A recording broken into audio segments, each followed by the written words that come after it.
everyone, and welcome to the Burgess podcast, the show where we are opening up conversations about life at sea, discussing hot topics within the industry, as well as offering mental health support and promoting well-being for crew. We also have our very own in-house recruitment team, so if you or anyone you know is currently looking for a new position, please send your updated CV to recruitment@burgessyachts.com or check out our recruitment posts on Instagram @Burgess Yacht Crew. Today we're celebrating International Men's Day, and we are thrilled to be joined by counsellor, life coach and voice behind Bro Talk on Yachting International Radio, Gary Napier. Together we explore the complexities surrounding men's mental well-being and address why opening up can prove challenging. Gary shares his own experiences with counselling and discusses the importance of creating safe spaces where men can come together and share their burdens. First of all, thank you so much for joining us, because this is such a huge conversation, and having your expertise here as well is just wonderful. But to start with, could you give us a quick overview of your background? How did you get into counselling? What made you want to become a counsellor? Good opening question, Lorena. I often say nobody says when they're young, when I grow up, I want to be a counsellor. It doesn't happen.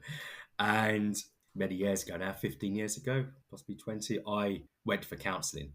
And I wasn't even sure why I went. It was a colleague of mine who was senior to me, and 6 months he's running a training program, and he was open about seeking counselling. And he said that's his favourite hour of the week. He always goes, he said, look, there's nothing drastically wrong with me. Because, if you seek counselling or therapy, like, okay, what's wrong with you? You must be mentally. That's the script we've been given when we're young. And then 4 or 5 months later, he said he's given the woman who was seeing my number. And he gave her my number. He said, reach out to her. I thought that's very strange, because it's not something you promote to somebody else unless they reach out for help.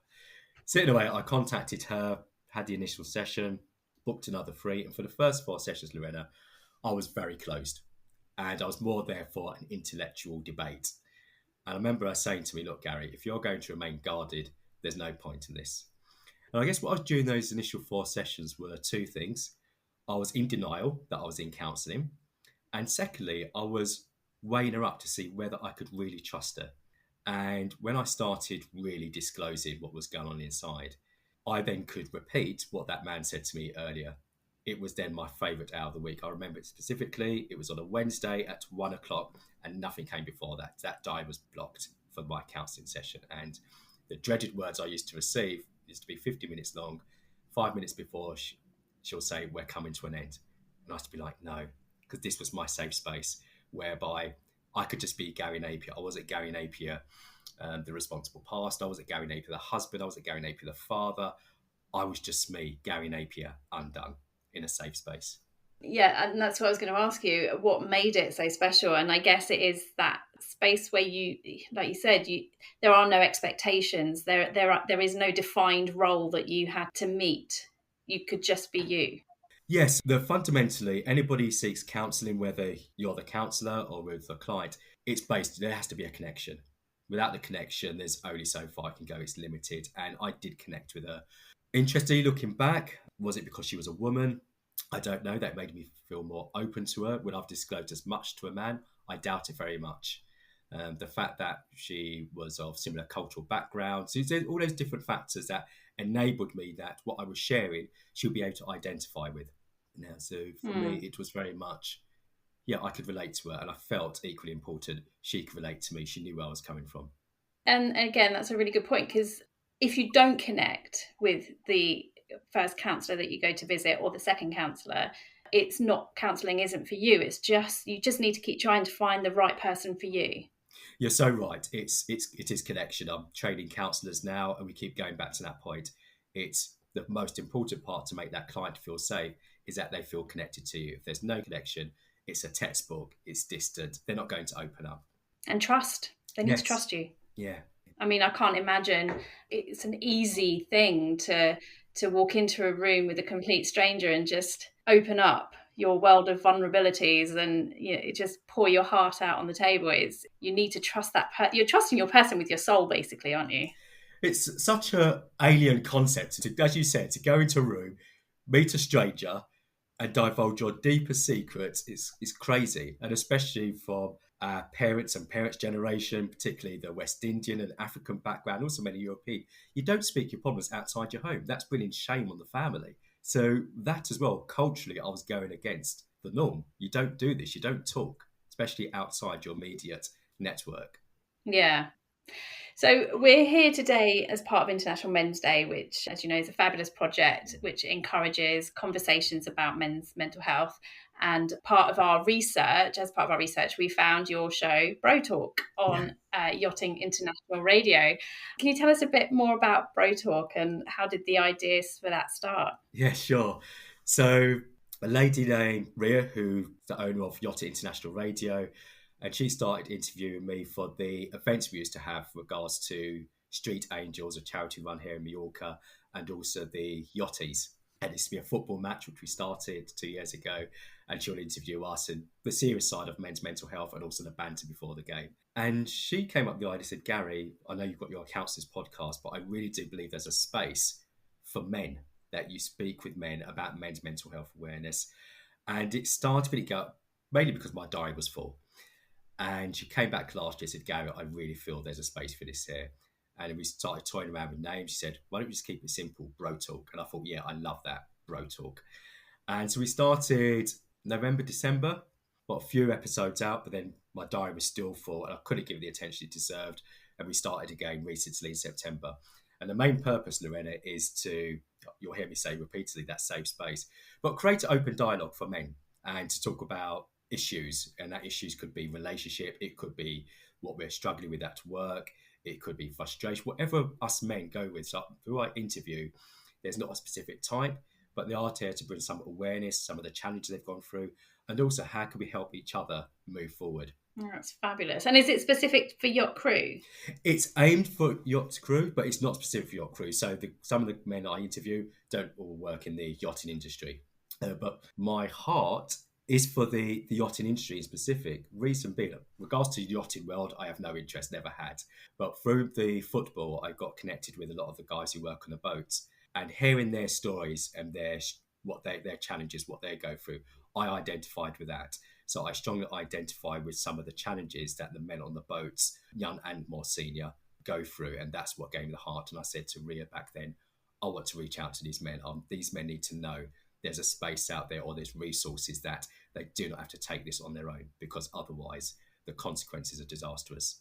Yeah, crew can feel very isolated. And so for them to be given and to know of a space that they can go to is so important. So what are the common challenges that you found when it comes to yacht crew, specifically male yacht crew and mental health? I would say that I remember one guy who I interviewed, and he said that before you enter the industry, you need to be mentally strong. And I think people underestimate how mentally strong you need to be to work in that particular environment. It's full on. And people see the social media side. I think this is glamorous. Yes, that's part of it. But when you're working, and there's no let up. And one of the main challenges that I hear often is that you have little or no space on your own. And the time that you do have your own is isolation. So the space that you have, you don't want. But when you need a break, you don't have that opportunity. So you almost feel trapped at times. And then if it's not a particular large boat, you're sharing a very small space, possibly with somebody you don't get on with. And it's just those chat, and you've got nowhere to go. Where are you going to go? You're out on sea. And I don't believe many people prepare you for that. They share the sunshine, but the stormy season, it's not well documented before you join the industry. And is there an element as well of a facade that you have to keep up? You know, I know that when I'm in a social situation, I'm happy, smiley, Lorena, upbeat, trying to fit all the categories that I feel like I need to fill. As a crew member working in that small environment, living in that small environment, sleeping in that small environment, eating, that facade, you have to keep it up all of the time. Us men don't do that, Lorena. Come on. Sure. For sure. It's all about, for us men, it's about performance. It's about image. And I say in couple counselling that for men, love is not the be and end all. We need to be loved. We're human beings, but it's about respect. And you say, if a guy feels disrespected, that hurts much deeper than saying to a guy, I don't love you. So in that industry, it's all about respect, keeping up the image, bravado. Don't let your guard down. How are you seen? So yes, that is going on. Even though your world could be crumbling, you may be going through a divorce, you may be losing your children, you may be financially struggling, but in that environment, your cape is on. Cape is on. So we talked briefly the other day, and we talked about some of the struggles, some of the common issues, and you talked about identity and purpose. Mm-hmm. So that would fit into that category, that you need to be respected. You need to fill that role of, well, not superiority even either, is it? It's just respect. Yes, and to respect means you're held worthy, you're of value. Okay, and so ironically, one of the main struggles that within that industry is one's self-esteem. So what they're projecting is not really how they're feeling inside. And as you rightly brought to the table, identity. And identity really means regards, okay, what do I see as me? What do I attach myself to? And often us men, we attach ourselves to our purpose. So we'll measure a man according to the job they do, the car they drive, the house they live in, the clothes they wear. And they're all attachment, but it's not really them inside. But that's what we believe. That's why I said earlier, it goes back to performance, image. Okay, my car's bigger than your car, my house is bigger than your house. So therefore, I'm more of a man than you. And that's very much reflected in the yachting world, whereby I own this boat or I'm the captain, so therefore I'm more important than you. And you may have a more responsible position, but you're not more important than another man next to you just because of your title. And I think as men, we very much hide behind our title. In the golfing world, you put your car keys on the table to see who's got the best car. But it's all for show. And I think what's happening now, Lorena, is that mask is rapidly coming off. It's not enough, because we can be enough without it, but we'll never be enough with it. And what happens when you lose that power, that sense of power, that sense of authority, that sense of purpose? Another strong word, power. Well, any human being that feels powerless, but focusing on men, we feel out of control. And no man likes to feel out of control, which is why we don't ask him for directions. You don't ask him unless we're absolutely lost. But that's how we feel. If we don't feel power, we don't feel control, we feel lost. And as a man, whether you're in your 20s, 30s, 40s, we are told we're not meant to feel lost. So how can I be a grown man in size and in age now feel lost? Now, that's for the 5-year-old. It's not for me. But deep down, that's what I'm experiencing. I don't know who I am. I don't know what I'm doing. I feel out of control. But I've got to keep it all together. The two cannot reconcile. And that would show itself, in the form of frustration, feeling overwhelmed. How would that show itself? One of the common signs, people automatically say anger, and anger is a huge part of it. I always look for language. How is that man speaking? What are the type of vocab that he's using? And you find if men increase their swearing, I know the yachting industry is part and parcel, but when it's done in a derogatory way or more aggressive, you know something's going on. And then you'll start seeing the physical signs as well, in terms of the body language or just that aggression. But it's like, right, okay, something clearly is not right here. This is beyond the norm. And the opposite we need to be aware of also is when somebody's distinctively quiet and they start becoming withdrawn. It's not always the loud one. Some people respond in different ways, and you think, okay, what's going on there? So it's very much, I don't know how much this is part of the training. You're probably better equipped to tell me, with the owners and the captains, but they should be aware of this. They should be part of their, not just the recruitment process, but the ongoing management, to be looking around, because they're their safety, to say, all right, who's showing up okay? Who's not quite showing up okay? Rather than just going at what's being done and what's not being done. It can't just be purely task driven, because you're working with human beings. And as we said earlier, the side effects can be detrimental. Yeah, and you're right. It's knowing your team, understanding your team, especially working so closely together, and recognizing the signs, and also feeling equipped to step in and ask the question, are you okay? Because it's a question that actually most people are really uncomfortable with. If they see somebody that they think might be struggling, just that simple start to that conversation, some people can find very difficult. Do you have any tips on how to overcome that? Yeah, well, first of all, I agree with what you're saying. It's that simple question. I think 2 reasons why we find it difficult. We're not sure about the response and whether we can actually help. What do we do with the how? And also, I haven't got the time. That's the reality. I want to ask you how you are, but in reality, I do not have the time. And one of the football events afterwards, we had a few speakers talking about men and mental health. One of the guys said from the yachting industry, spoke to someone else, just said, how are you? And the guy who said it to realised that he was actually genuinely asking how he was. And he just said, well, crap at the moment. This is going on, that's going on. So I think in terms of the how, it's just having that space and just generally caring about your fellow crew member, another teammate. And even if it's only 5 minutes can be such a difference to somebody's day, their week. The fact that you've taken 5 minutes out to say, are you okay? It may end with, oh, don't worry, if we need to talk more, we can. But just imagine that person is thinking, somebody else on this boat is concerned about me, has shown an interest to me. Sometimes that's all we need, isn't it? Just that show of support and somebody to talk to, because it doesn't always have to be a conversation with a therapist or a counsellor. It can just be enough to talk to friends and family or colleagues. Even an arm on the shoulder or just holding someone, and you just think that reassurance, okay, I'm not alone. That's what we need to know, especially in that environment where you do feel isolated. I am not alone, because you're away from your family, your friends. It's very, very hard work. It tests you mentally, emotionally, and physically. And somebody's need to say, I've got you, or we've got you. And in terms of spotting the signs, how do we spot the signs? We talked about obviously working close together. You know each other, so you should be able to pick up on the signs. But sometimes they're quite small signs, aren't they? You will be, I'm not sure how practical this, but I do believe there is space for it, is whether it's even once a month, but ideally it'll be once a week, once every 2 weeks, a 5 minute chat or team meetings. Because you're managing crew staff, you're going to have issues. You're going to have people not getting on with other. And it's just like, right, let's be honest. How's everyone doing? Is there anything I should be aware of? Anything you're struggling with? And you find that the more these happen, and it's not just a one-off to keep mental health repairs up to date, tick that box, people then become more open. And because, as you said earlier, we're not doctors, we're not therapists, we're not counsellors. So then ask people to go around and looking like, I've got my own world to deal with. But to create those spaces is very important. But in directly answering to your question, as I mentioned before, it's just rather than reacting fire with fire, just asking that question, why? Okay, why has that person spoken that way? Why has that person behaved in that manner? Why is that person not involved as before? There's a why behind the what. And I think if we could think more about the why rather than responding to the what, then that would make such a difference to mental health awareness in general, because we're asking why, not just we're seeing. And that goes with women as well.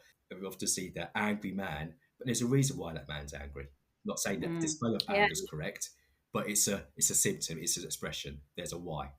Yeah, it's a symptom. Yeah, no, that's really, really key, isn't it? So, we've spoken about why some people may find it difficult to ask the question. I think, please correct me if I'm wrong, programs like International Men's Day was set up and Bro Talk to encourage men to talk more. So, speaking for my people, as a woman, we talk quite a lot. we may overshare even at times. I think I've said that to you before, but girls, women do get together and discuss more openly than I believe men do. So what are the barriers? How can we encourage men to be more open about their emotions? Okay. I'm pleased you said emotions, because men do talk. You can get two guys who've never met each other speaking about their different football teams for hours, and you'll think they'll be best mates for years. But emotions are a barrier, mainly because it comes from our parents. So if you've grown up with your dad or a male carer, and they're not revealing their emotions, you don't see them being emotional with their wife, with their mums, with themselves, then they're learning that side. Okay, we don't do that as men. And that's as a boy thinking, right, automatically we've seen our role, aren't we? Daddy's the man, so therefore how daddy behaves is how I should behave. And very early we say that's what girls do, that's what boys do. It's changing now. Before it used to be very, boys wear blue, girls wear pink. And that's what you were told. Oh, you bought blue for the baby, it must be a boy. So we're changing those, but it's still very much cemented in many other areas. Emotions, speaking as a man, emotions mean becoming vulnerable. And I think some of us men have become vulnerable with the wrong person. And it doesn't mean that one person didn't care. They probably didn't know how to receive it.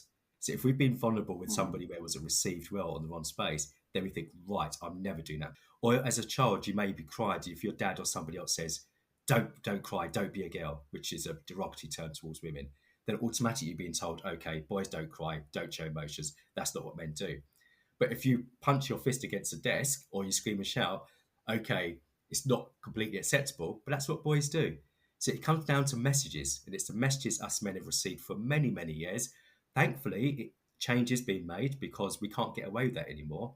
But in terms of the DNA that we've inherited from our parents and parents, it's an ongoing process. And it's ultimately, it's can I trust this? Can I trust being open and vulnerable with my emotions? Wow. That's quite intense, isn't it? It is because I think people, I mean, I'm a man, so I'm speaking with inside knowledge, but we do have fear. We are scared.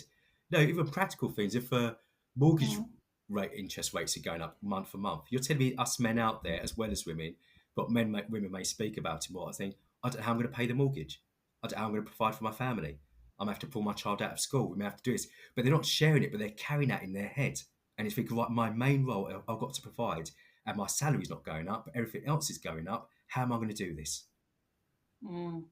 And that's a lot of weight to carry on its own. But when, life throws many curveballs, as we all know, and when, you have that financial issue, throw stressful workload, throw relationship issue caused by the financial, and it just builds up and up and up, doesn't it? And if you're not finding any way of releasing that, that's gonna take its toll. Oh, ultimately, you can't keep taking in and not exhaling without an explosion.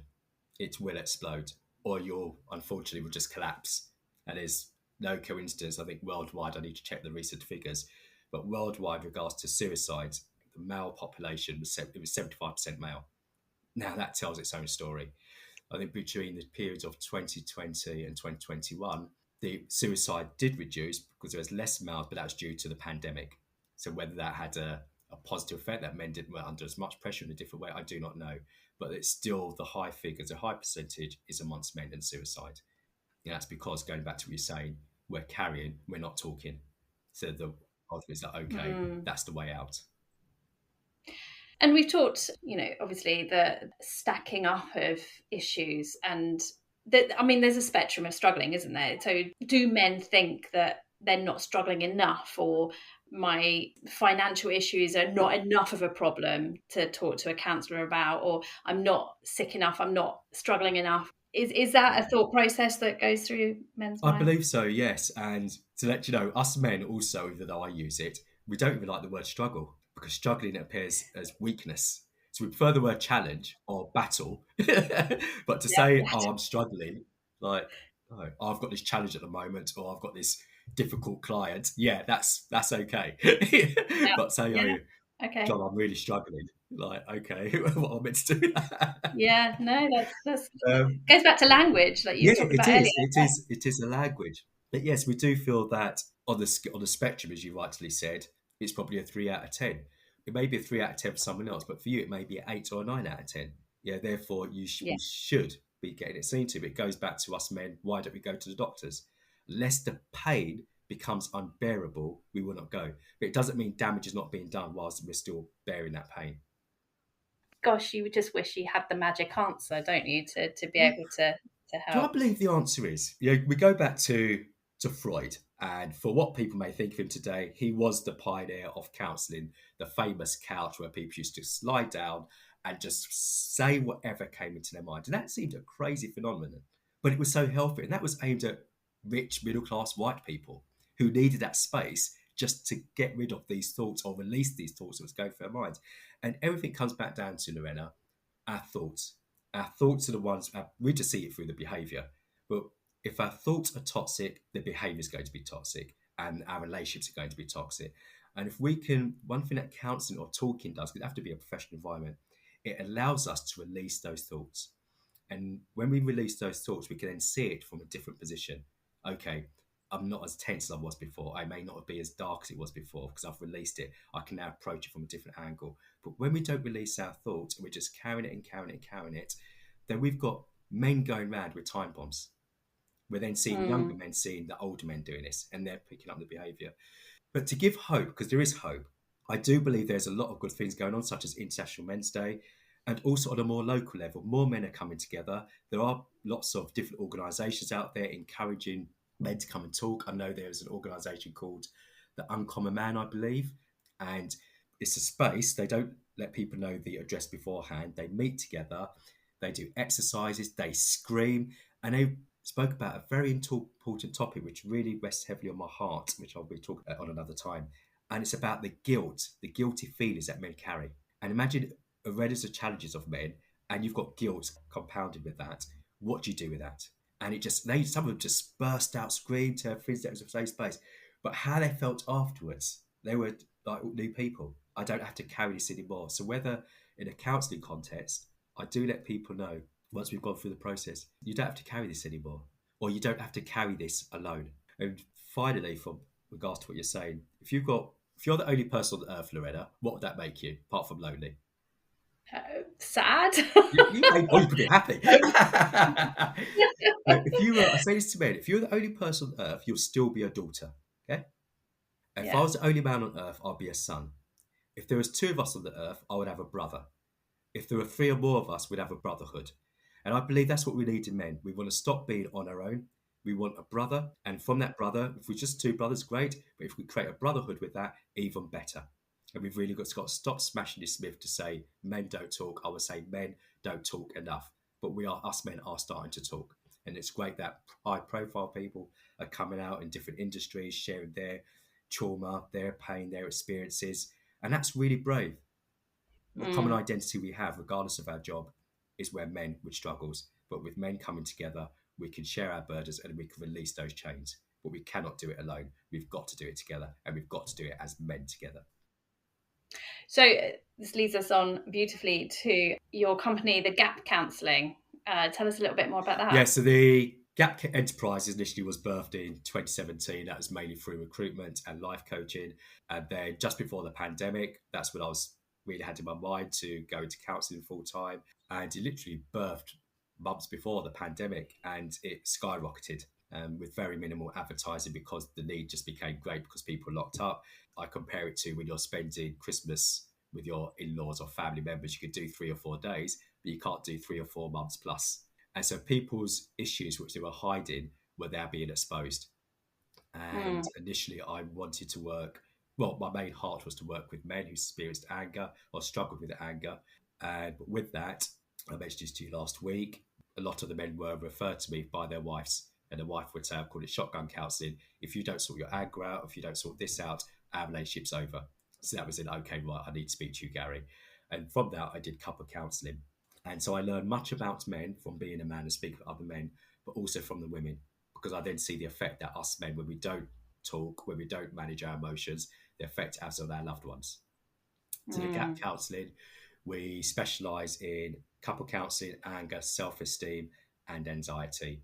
We work online and in face-to-face. We also work very closely with Cancer Supports Mallorca, work with people who have got the terminal illness or have lost a loved one through that. And that's a different type of therapy in comparison to the others.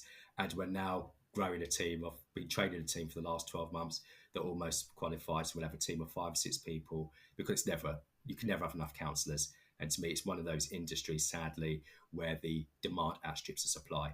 So that's where the Gap Counsel is growing in terms of training counsellors to become counsellors to help the growing need out there. And I would say the gap we have at the moment, no pun intended, is we need more men. So I've got a team of female counsellors, which is great, but we need more men. But I believe that through possibly my experience, recognising how counselling helped me as a man, then perhaps that will be the route to encourage other men to say, I want to help other men. And you mentioned earlier, is it based in Mallorca, did you say? I know you've set up certain events for yachties before, haven't you? Yes, so we've the football events whereby the football's a reason to come together.